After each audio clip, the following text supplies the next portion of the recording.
And the hits keep coming. Welcome, ladies and gentlemen, to another episode of the Sincast. I am Castantino. And let me say, 2020 is not a good year for Disney. It's not a good year if you're a Disney investor. Yeah, and you idiots should have seen it coming. So, last episode I talked about how Iger, being everybody's favorite frickin' snake oil salesman, jumped ship. Whether he was forced out, which I believe he was, and I admit some of my things on there were wrong, like there are only 8 or 9 people on the board, not 13. But whether he stepped down, which I think's horse crap, or got a little help from the board of directors, up for debate. We'll never know. And then Bob Cheapo takes over. Bob Cheapo, the guy who took care of the parks, cut corners on building in attractions, cut maintenance, cut employees, cut everything. Like, what a joke! What a joke! So his first week of as the head of Disney, well, let's see. Rides are breaking down at an alarming rate because of whether it's... Yeah, I've heard... I've heard Clownfish TV said it was... They call it... Oh, well, it's... some of these things get wear and tear. And it's like, wear and tear doesn't mean shit. When you should be freaking... Oh, we should have maintenance on these things. We should be doing daily maintenance on these things. Everything's checked before they go out. Nope. Jungle Cruise boat sank. I forget. I think there was another incident somewhere. Can't remember. I think it was actually over. That was at Disney World. The boat sinking. I can't remember. Something else happened. I believe there is. It's gone. But the parks are basically falling apart. Which, yeah, that's good, right? That's good. But thank God their revenue's up about that. So, now, we all know Fox hasn't been doing, they paid $70+ billion for Fox, and it's not doing shit. It's hemorrhaging money. It's basically a money hole. Honestly, I'm going to admit I'm getting a little bit of a kick just watching these studios just take a tumble. Call me an asshole.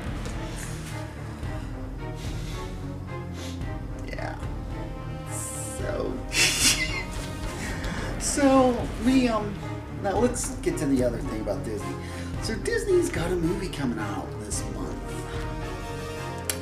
Mulan, where they completely the live action adaptation, which it's not a live action adaptation of the original film. It is it's a live action version of the story of Mulan. That's what it is. But they want you to think, oh, this is just like Lion King. This is a reimagining of the film. It's not. This is they've taken characters out. They've replaced them. They replaced one character, her love interest in the animated film, and changed them with 2 guys in this new film.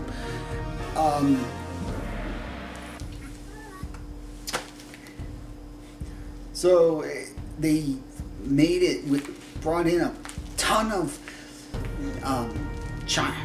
Chinese actors or people popular with the Chinese market. It's basically this film is basically made to only kiss China's ass, kiss Winnie the Pooh's ass. So this is because they want some of that sweet honey that Winnie the Pooh's got in his storage somewhere. maybe Winnie the Pooh will share. And then my Corona showed up. And so, which brings us to this. So, a friend of mine linked me something on Twitter, which stated that the China release has been canceled.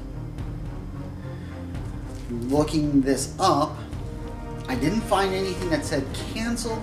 I did find on the Motley Fool that it was delayed. And this was delayed today, the day of this being recorded. So, yeah, they've delayed the release. How is this going to affect things? Unless China starts allowing people to reopen their 70,000 theaters.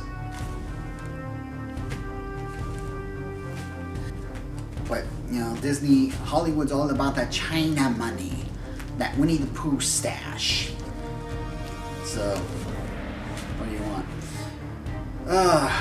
Add to the fact that I remembered something about Mulan that I knew caused a little bit of an issue, and then someone so nicely reminded me, yeah, she wished death on the Hong Kong protesters. So yeah, we'll chalk that up to reasons you really need to not allow your stars to run their mouths. Especially when your freaking movie is kind of predicated to a certain area of the world. So yeah, there's that. So Mulan, a film that was completely built to only serve the Chinese Winnie the Pooh market. It's delayed. How long? Who knows? Is it going to kill the bottom line on that? Probably. And that's not good. That is not good. If you're a Disney investor, you know what? You should have freaking thought of all this before, when Iger kept allowing certain people to wreck big name properties like Star Wars. Oh yeah, how's that money hole going for you, you idiots? Good thing, thank God he kept those revenues. I know how you fuckers work. Anyway. So yeah, that was today's news. This comes also on the tail end of Disney stock prices dropping like last I saw they dropped by 18%. They were like 150 maybe, I want to say. I know they're like 118 now per share, which I can't help but laugh. They've got all these other films no one's really talking about. And actually, no one even was talking about Mulan until this news that it was delayed and about it being canceled. A friend of mine was saying hasn't been any, aside from those trailers, there hasn't been any, there's been no promotional push for a movie that cost them $300 million plus to make. They're saying $200 million, but let's be honest, with Hollywood math, it's probably closer to 300 plus. Has to make rumored to have to make 650 plus million to break even. This isn't good, and it's because most likely because of the delay, it is now tracking. Rumored, I can't find anything recent about this stuff. I still get stuff that was back in January that was saying, oh yeah, it's 40 million, 40 million. So it's tracking, rumored to be tracking at only 20 million. So this is a literal thing of Disney putting all its eggs in one basket. The Chinese honey pot. They put all their eggs in the honey into that one pot, and it looks like it's going to blow up.